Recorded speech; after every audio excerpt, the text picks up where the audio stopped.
So, the preseason is over, and we are now ready for the business end. Well, not the business end, but business.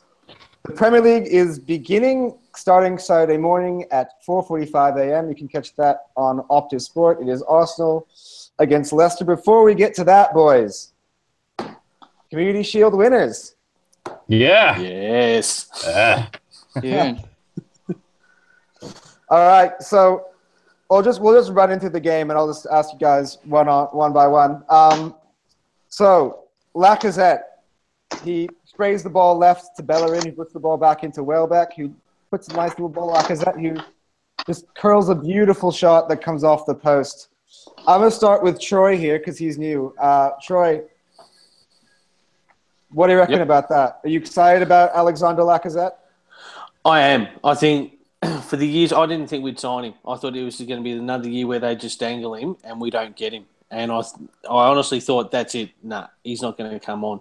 But the minute they got him, I'm surprised they brought him out to Australia, to be honest, with the money they paid for him. But I think, you know what? If he's the one that we need, and I think he's going to give that second option up front, like there was Sanchez last season, we need two. If you look at our teams in the past, it's always been two. Henri, Bergkamp. Going back further, there was, I can't remember any others before that, but you need a second option, and I think he is a quality second option. Would you consider him second option? Because in my opinion, I'd say he's first. Well, when I say second, I mean that like if you're coming down from midfield, you've got Sanchez and you've got. I don't mean second option as in second choice. Second option is if you're coming down the field and you've got two people to kick it to. You've got Lacazette and you've got Sanchez, as opposed to last season where really we were looking for Sanchez non-stop. Yeah. So I'm going to go to Russia on this one. He had his own opinion earlier. Comes towards the end of the first half, and there's a penalty shot for Chelsea. And the referee has booked Willian for diving. What are your opinion? You reckon that was a penalty, or was it right decision by the referee? So I've had these discussions with my friends. I mean, I think a lot of people might disagree with me, but I actually thought that Willian might be a little bit harshly done, because if you look at the replay, his heel clicks into himself, so he would have thought that he had contact, but he in the replay could really see that his heel clicks his other leg, and that's what caused him to fall down. I think it hit Bellerin. Like Bellerin hit him, and then he fell. His leg clipped into his other leg. Okay, I don't know. I don't think I'm not sure how much contact there was from Bellerin, but it was clear to see that the fall was caused by Willian's own legs and not an intentional dive. So I did think that was a bit harsh done by. But hey, man, if we're gonna get a penalty, I'll take it. All right, Brad. I'm gonna go with the worst part of the game to you, because I know you can handle it. You're built for this stuff. So, Chelsea, about 48 seconds of the game, the Arsenal failed to clear a corner kick. Comes out to Cahill, who heads it back in. Willian is onside, puts it past Petr Cech. We go 1-0 down, Brad. What do you reckon? It was a bad start to the second half, but I mean, the first half we were all over him. That shout for the penalty, but we were all over him. We didn't have that many chances. Lacazette hit the post, but I mean, it was a rough start to the second half, but we bounced back well. That Kolasinac goal was pretty good. I mean, would it have happened if he didn't get a red card? Maybe, we don't know. I thought the red card was a bit hard done by for Pedro, but I mean, he's probably still loopy after Spina collected him a couple of weeks ago, so who knows? But when we went 1-0 down, Brad, were you confident we get back in the game? Honestly, no, I was not confident at all. I thought, nah, I might go to bed now. But I thought to myself, yeah, this is going to be another 3-0 loss. But, I mean, we have a pretty good track record at Wembley at the moment. I think it's 9 in a row now. So if we can keep that going, that's always a good sign, especially if we can be 11 at the end of 10 at the end of the season after Tottenham. I think I'll be happy with that one. I was actually thinking about that earlier in the week. Man, how sweet would that be? Our 10th straight victory at Wembley against Tottenham. I think we'll do it too. Yeah. Historically, Anyway, they don't play well there. yeah. So, Roshan, back to you. The red card on Pedro. He comes back and he basically tries to kill Mohamed El Neni. Is that a red card for you? Is the referee being harsh? For me, personally, I thought that was a red card. He definitely went there with intent. He could have pulled his leg back, but studs up, intentional, not intentional, red card, man. I thought that was pretty clear for me. All right, back with you, Troy, and on the ensuing free kick, Granit Xhaka puts a beautiful ball in for what people are now calling the tank. Kolasinac. The Hulk. What do you make of that? You elated to be back at 1-1 or deserving? Yeah, look, I think it was a pretty even game, and I think it deserved to be 1-1. And to be honest with you, I tipped 1-1. I had a feeling it was going to be one of those games and look, I think it's always hard to pick this match, only for the fact that, do you put a full strength squad out? If you lose at 1-0, is it really that bad a thing? I mean, it's good to beat Chelsea, but do you take anything out of it because it's the Community Shield, or do you use it again as a proper pre-match thing? Pre-season game. And look, it deserved to be 1-1. And like I said, his goal was great. And I think for him, too, coming in as a defender and scoring, I think probably the best thing out of it is that people are going to look at that now and think, you know what? He's going to be something else. He's going to be someone we have to watch. Yeah, well, I've been reading in the papers since then about Kolasinac now becoming some form of cult hero. Would you guys agree? Does he have all the attributes of a cult hero at the Emirates? Oh, not yet. He has potential. I think he's sure. I think, man, because we watched it on the big screen over here, and every time Kolasinac just came up on the screen, you just see the amount of space he took up on the screen. It's incredible. He's huge. Yeah. But I think the thing He's with him definitely built like a front rower over here. Oh, yeah, he's a big boy. But the pace, I think that's what sets him apart too. Yeah. He's big and he's fast.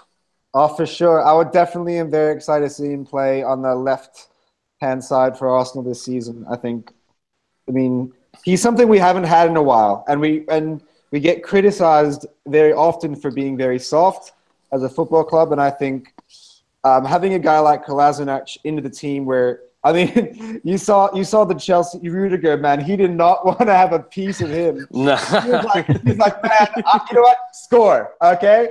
You can do whatever you want, man. Just don't hurt me. Yeah. Leave my kids alone. Like, can't wait for the Stoke game now. Yeah. Yeah. So penalty shootout, Roshan. I'm not gonna go for everyone individually because we'll be here all day. Yeah. But I'll just go with our boys. So Theo Walcott just scores, and then Nacho Monreal as the left back. You confident he puts that in before he actually does? Well, it's difficult to say. Always nervy when it comes down to penalty shootouts. I was actually more nervous when Walcott was going up in front, to be honest. I was really happy that he slotted it in. But after that, you could see that the boys were pretty confident. I was so surprised with Courtois coming up. And I thought, as soon as that flew over, I was like, it's ours. it's ours. That was a moment of madness. And I'm going to come to Bradley on this one. We would have just taken our penalty. We had just taken our penalty, and the screen just comes back on immediately, and see Thibaut Courtois stepping up to take the penalty, and you think, this has to be a joke. Are Chelsea taking this game seriously for you, Brad, or like? Oh, they would have to be taking it seriously. I think Courtois was more his decision to go up than anyone else's. But if I'm being honest, I wasn't scared about Walcott taking thing. I was more scared about having Petr checking goals, to be honest. He Yeah. just has no effort. Sub him off, put Ospina in there.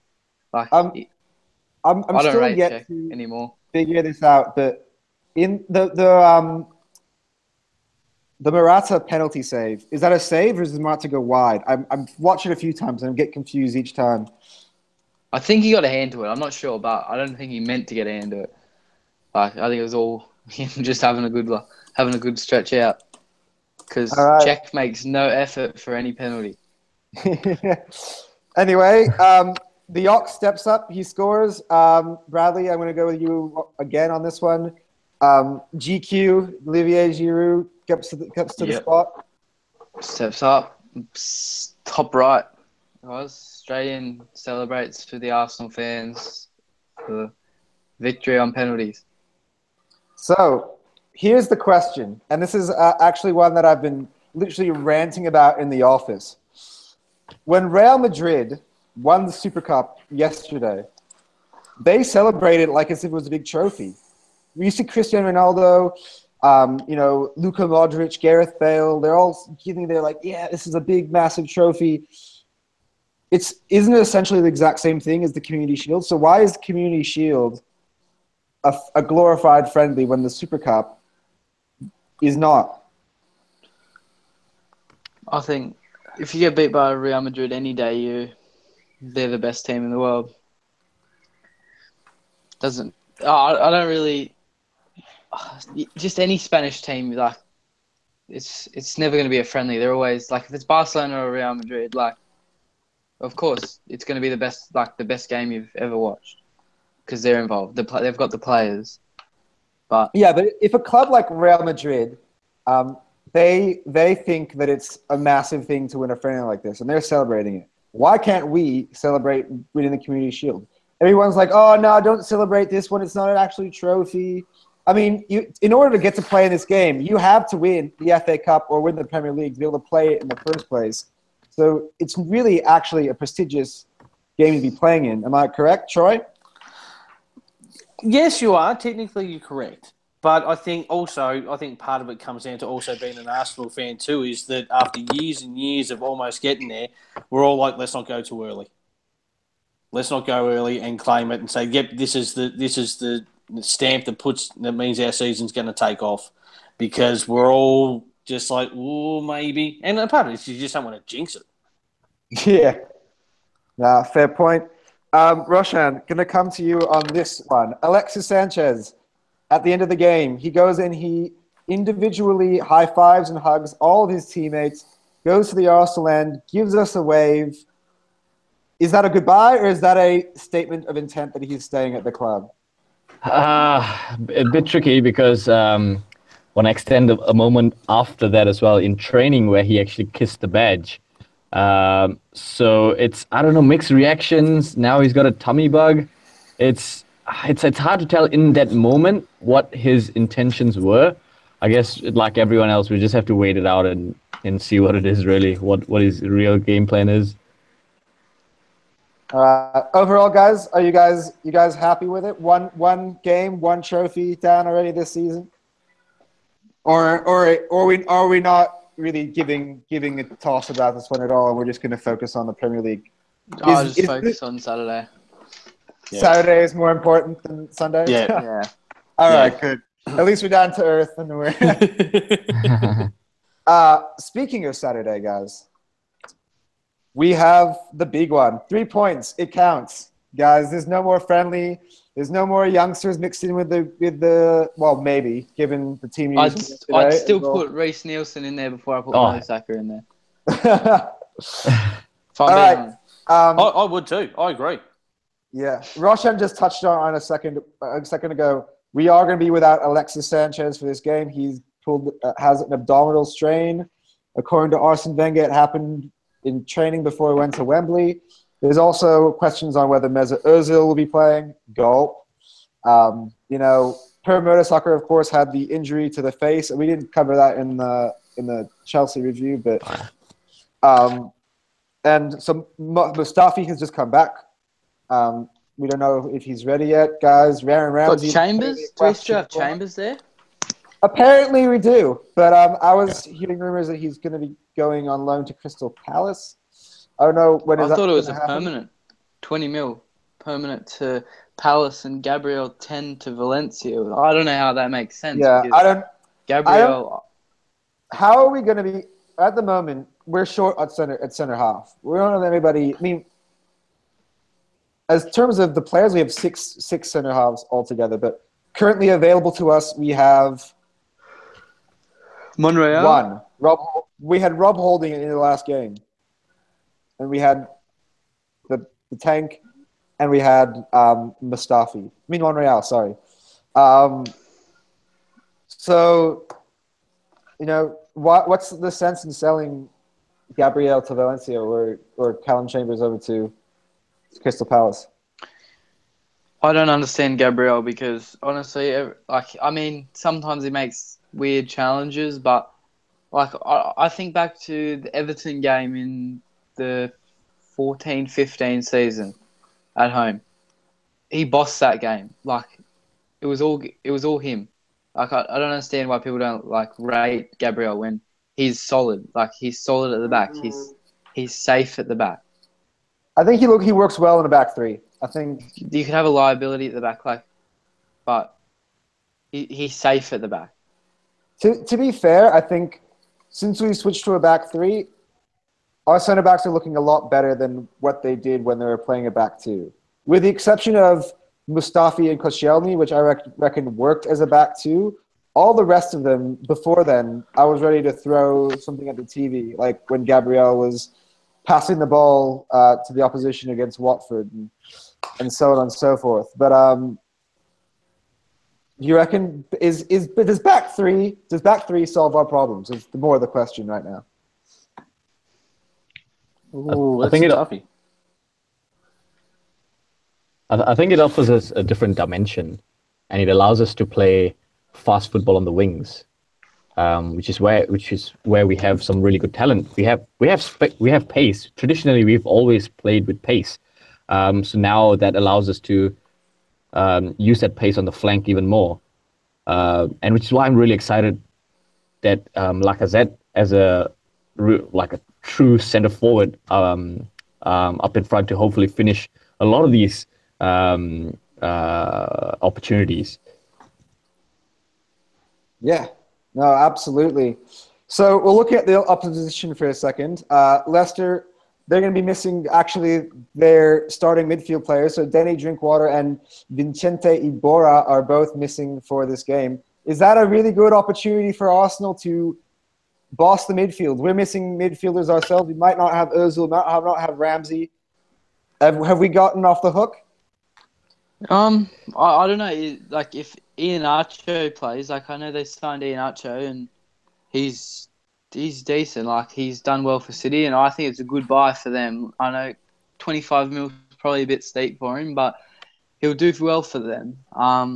I know they still have Slimani and Vardy, so it doesn't make a lot of sense when Ian Archo probably could have gone to a side like Burnley, who are now without Gray because Watford just signed Gray, and probably got more game time. But yeah,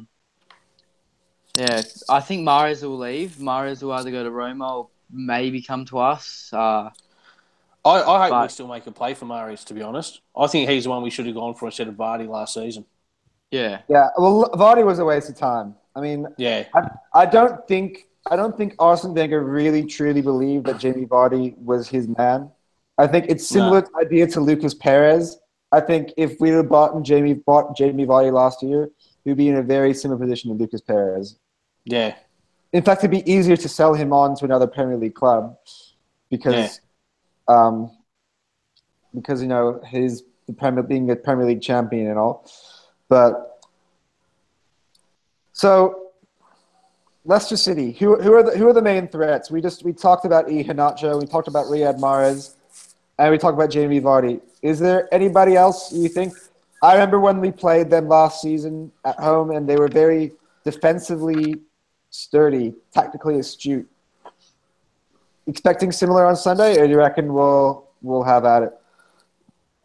I think they'll park it. I think what they'll do is they'll sit back. first up. It's our home game. The pressure's on us to win it because we're at home. So I think they'll sit back.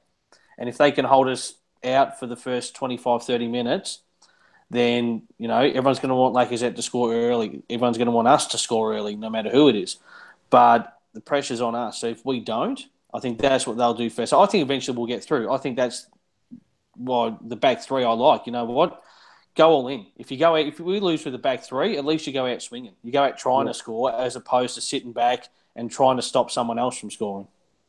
All right. I'm going to ask Bradley this next question. So, with the team news we mentioned before, Twitter sort of went semi-mad yesterday after everybody's like, here we go again, another season. We're not ready.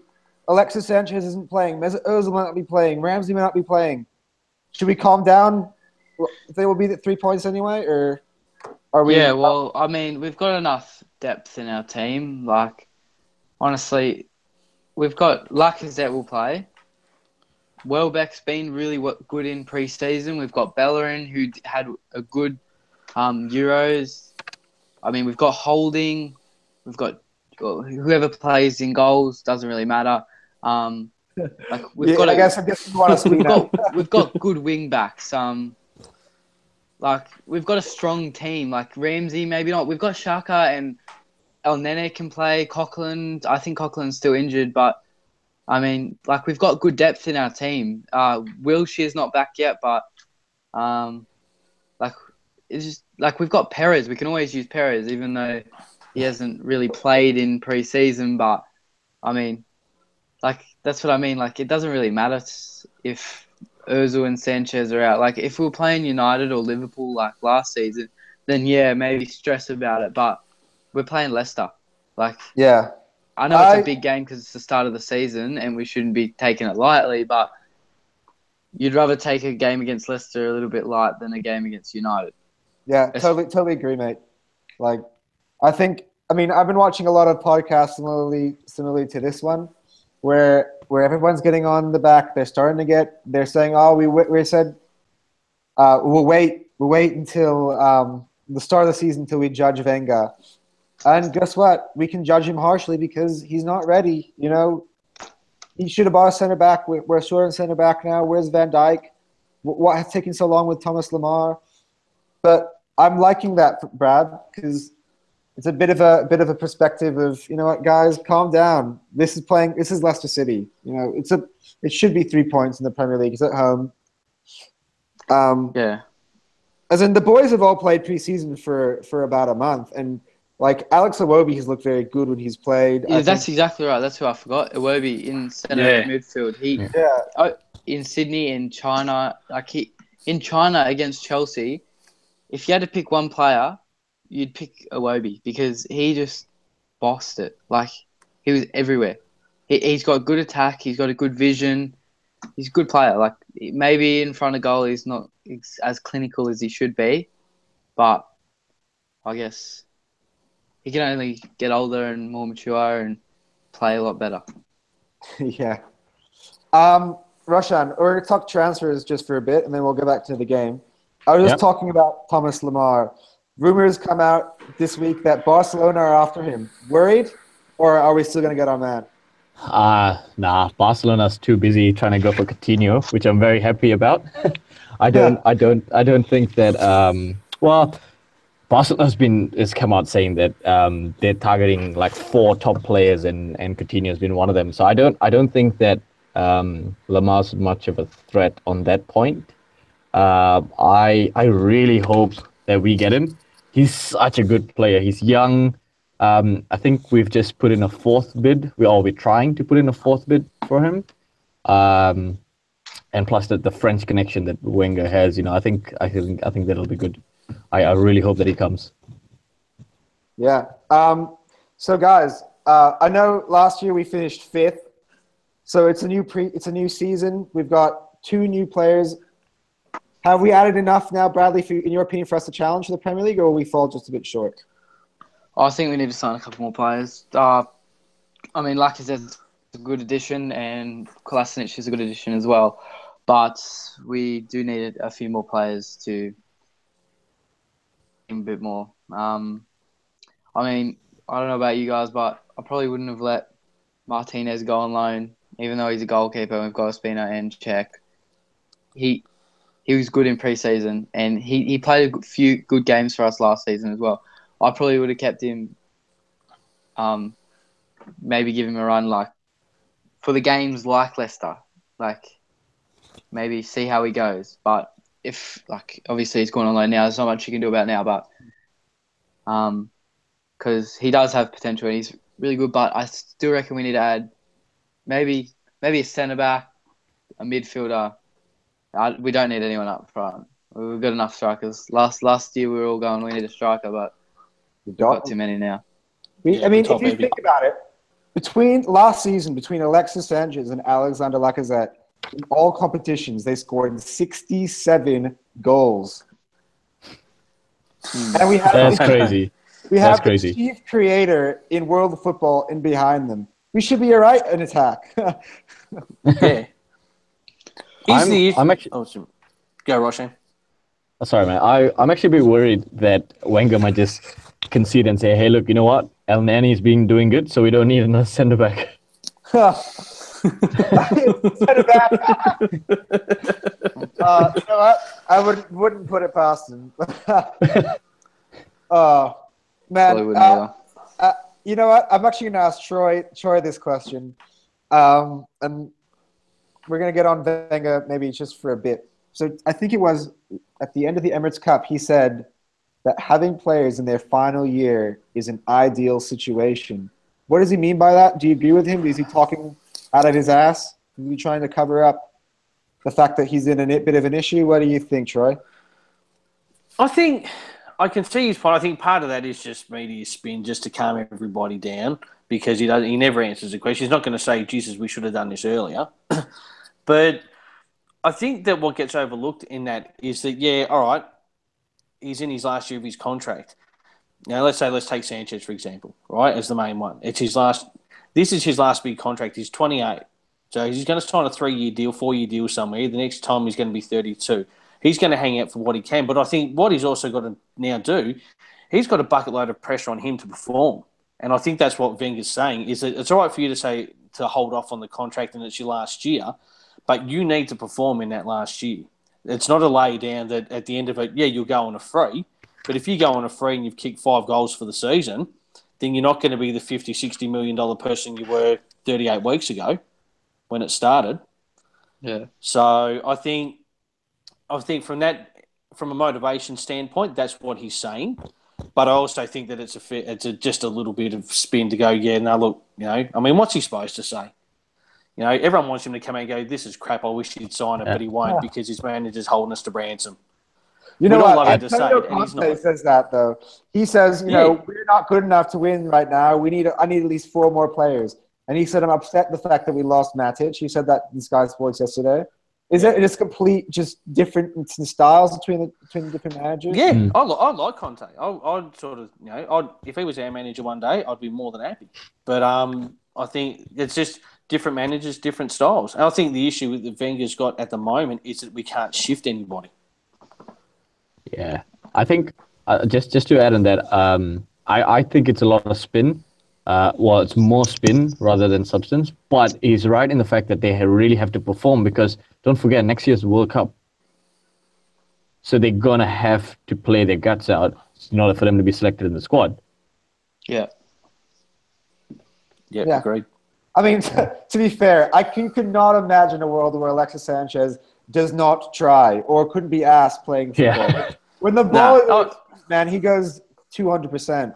Yeah, when we're 4-1 up and he gets dragged in the 85th minute and he still drops his shoulders and has a wind, it's like, come on, man. Take a break. True. Yeah. All right, so I'm going to talk more general Premier League stuff because this is the first game, so we'll slightly preview the Premier League. So we'll talk about other teams for a second. Let's start with relegation battle. Can I have your bottom 3 predictions from each of you, starting with Bradley, working our way to Troy? Bottom 3 definitely have to be Huddersfield at the bottom. I hope to say Brighton will stay up, but I'm going to say maybe Leicester will get relegated this year. They've lost a few players. And Burnley. All right. Roshan, how about you? I think Huddersfield as well. But it's a bit hard to say. The new boys have actually looked pretty strong. I think it's a bit hard for me to tell at the moment. I mean, I don't know if you guys seen, but I know Brighton had lost 3-2 to Atletico Madrid on Sunday. That's Atletico Madrid. But Yeah. I mean, you can't. I mean, and I think they only lost in like the 88th minute as well. So Yeah. hopefully that's a good sign for them. Troy, bottom three? Bottom three, I think Huddersfield. I don't think they're there yet. I'm same with Brad. I think Leicester. They've had their time. I'd like Brighton to stay. I think they'll be the ones that, being their first time up, I think they'll be the new Bournemouth, where they'll use that momentum first season to just scrape through. The number three.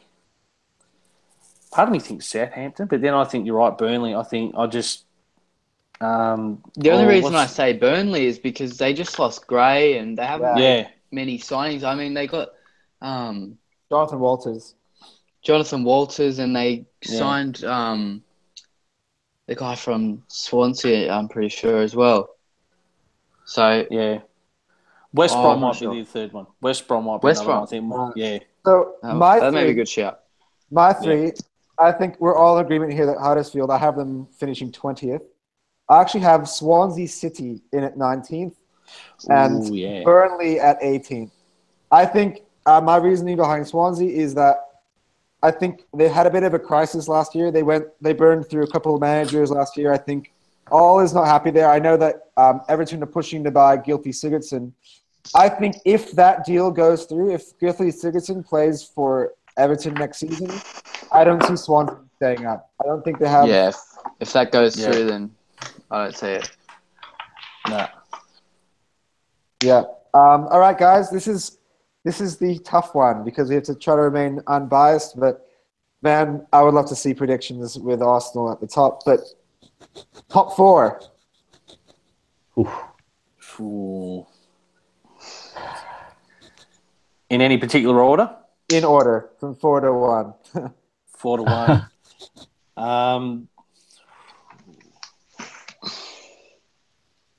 Man.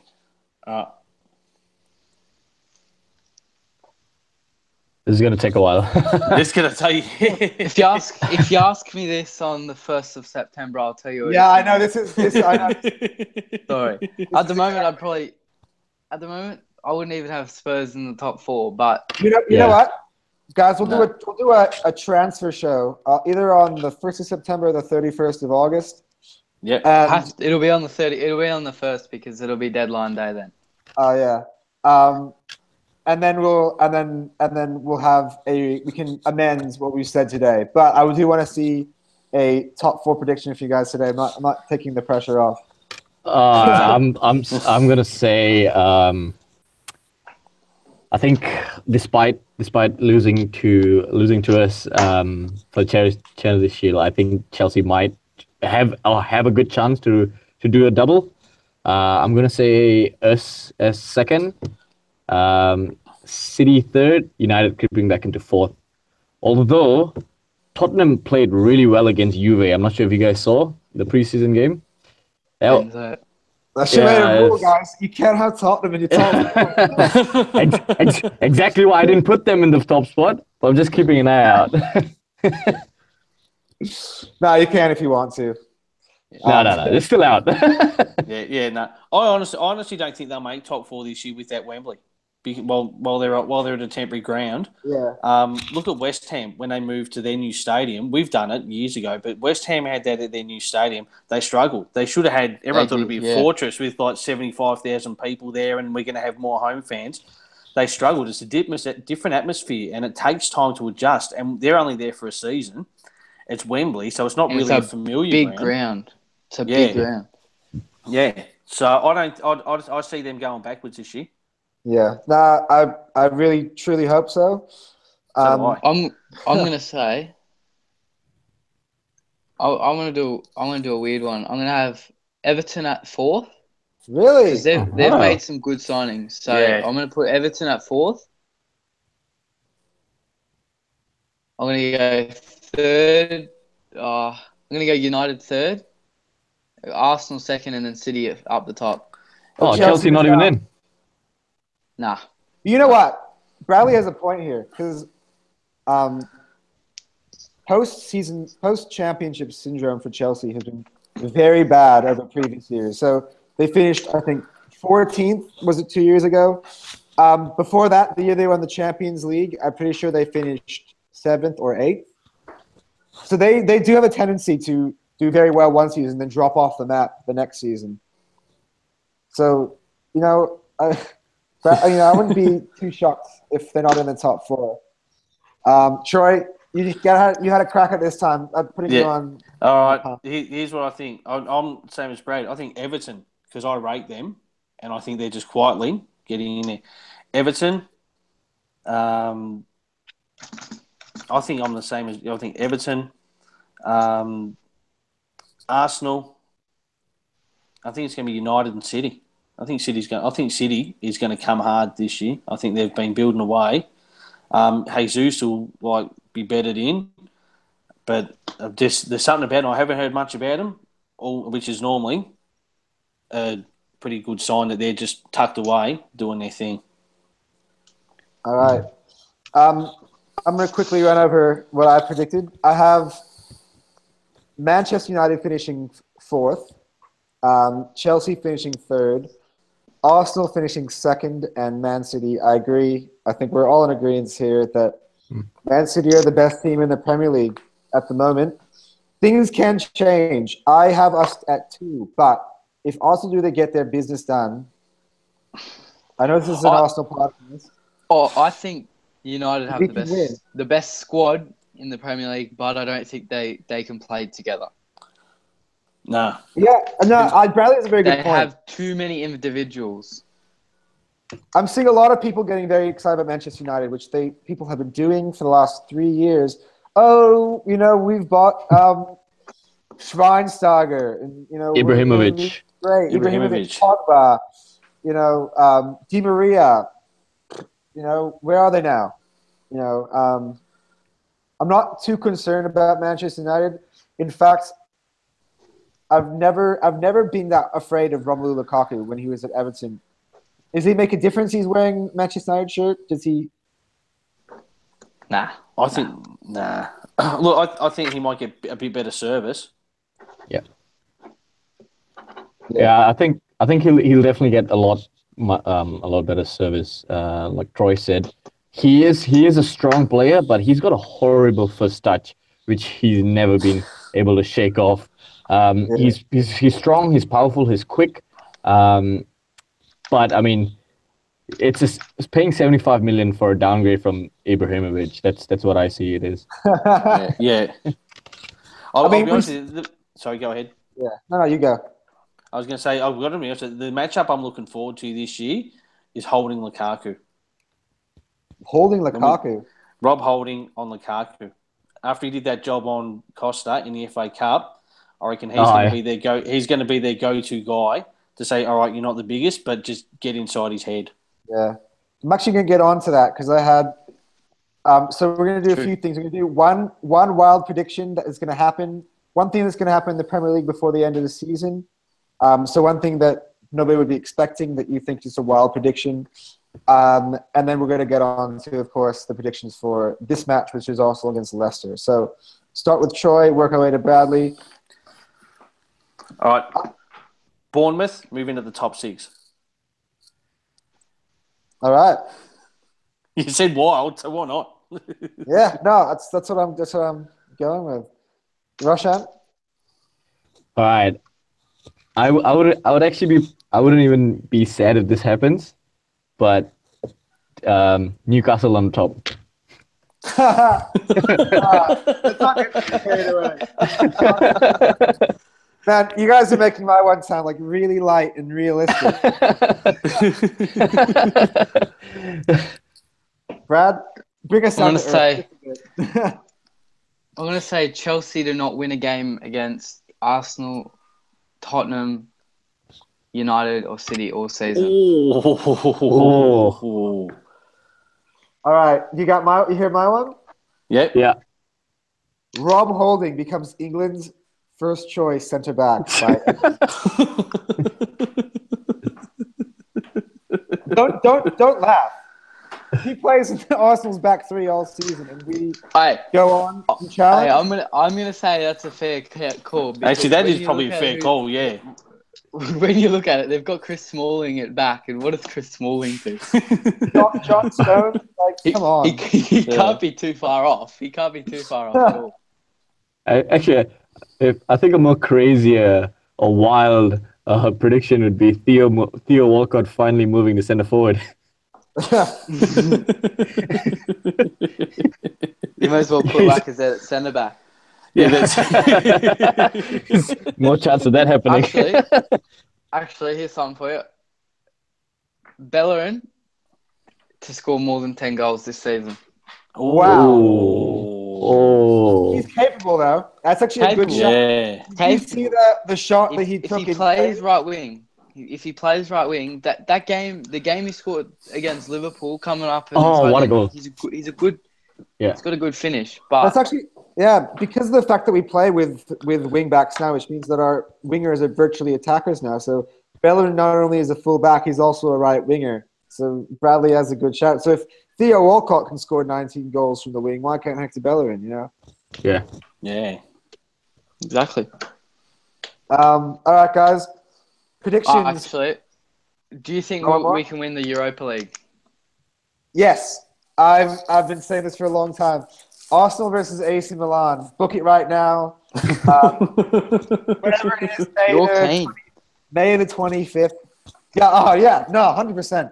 I have a friend. I have a bunch of Italians that work in my office, and I have a friend who goes for AC Milan. Really passionate AC Milan supporter.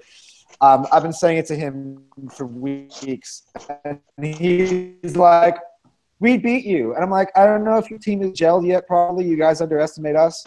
Look, AC Milan are very good, and I think but I think we've been together longer as a squad, and I think we would win that. And I'm confident that we will win best team in the Europa League as of right now. Yeah. I mean, of course, you might have dropouts from the Champions League, but at the moment, we should be favourites to win the Europa League, and we can get through the group stages with our youngsters, and then once we get into the more advanced stages, you can play like an Alexis and an Ozil and a Lacazette and we should be able to win. I actually cannot wait to see Arsenal win a two-legged knockout tie. Yeah. It has been too long, almost 7 years. Yeah. Actually, let me ask you a quick question. Let's say we're comfortably top 4, right? Do we let the Europa League go? Or do we still try to win it? I think Bradley made a good point earlier. We have a big enough squad that we can do both. Yeah. Because the teams we're going to play in the Europa League at that stage, I reckon they're probably going to be like second-tier German, Italian, French teams. Or maybe even a Swedish team or a team from Holland or Denmark. Man, our second team will be able to beat them. And I think Reece Nielsen, if he plays every game of the group stages, by then he'll be confident enough to take on the game. I was just about to say, would it be too far of a shout for Reece Nielsen to be a surprise inclusion into the World Cup squad next season? For England? For England. Well, getting carried away from ourselves. If Theo Walcott did it, he never played, but he got in at 16. Yeah, exactly. Yeah. I mean, if you think about the England team right now, who do they have? They got Raheem Sterling, Oxlade-Chamberlain, who plays out there. Andros Townsend still plays for England? Townsend. Who is Andros Townsend? I forgot who he plays for now. Tottenham rejects, guys. Yeah. Tell me what I got. What are you gonna say? England hat on. Aaron Lennon. Adam Aaron Lallana. Lennon. No, Aaron Lennon's done. Adam Lallana plays out wide, I think, for England sometimes. You know what? Why not? Why not Reece? I mean, he's going to have to work his way up. Because I think they might have players from other teams that might push them. I have a feeling that Andre Gray, if he has a good season at Watford, could do well. Because I think he's a very good striker. And I think that he could actually make an England squad for next season, maybe as a final choice striker as well. Forgetting Dele Alli. Yeah, but Dele Alli is more second midfield. Yeah. Maybe Reece can get in there as a fullback, but who'd be playing right back for England in those days? Oh, Kyle Walker. You ain't push Kyle Walker out. Kyle Walker or what's the guy from Liverpool? Ryan Bertrand. No. Klein. Sorry. No. Klein. Yeah, Klein. Klein. I thought you was going to say, no, but he's just centre mid, I think. Oh, James Sorry. Milner. No, Alexander Arnold. For some reason, I thought you were going to say him. Yeah. But, All right, boys. What are your predictions for the game on Saturday morning? Ooh. Now, go. I was going to say Arsenal will win 3-1. And hoping for Lacazette to get a brace.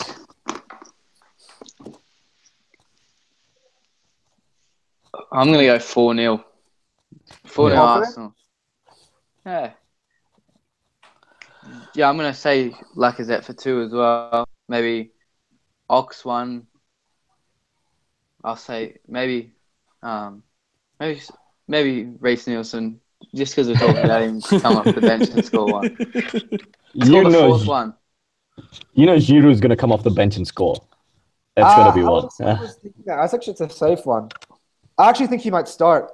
I think that he actually might go with Lacazette and Giroud and Iwobi from the beginning. I'm gonna go. I think that's Yeah. All right. Be honest with you, I'm going to go as 2-1. I'm going to go. We go down early, 1-0, and then we come back, win it 2-1. Oh man, that's not healthy for my heart. No, it's not for mine either. But I'll be honest. I was looking at the stats before we came on, and since 2010, we've won 2 of our opening season games. I know. That's the thing. You know what? I'm going to go a bit. I was going to go 2-0, but having you brought that up and having that game against Liverpool firmly in my mind last year, and a lot of people, just remember as being a nightmare. But I remember I was in Los Angeles. So I was watching it at a pub called the Fox and Hound.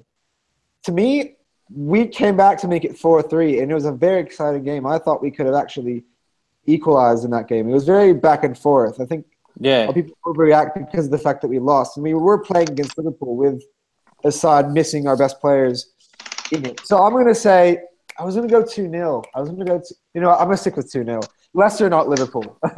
I mean, I was going to say like 4-3 or 3-2, but I think I'll go with 2-0. Lacazette and Giroud to score for Arsenal. Cool. Yeah. All in agreement. Anyway, boys, it's been fun. We've almost gone about an hour on this podcast today.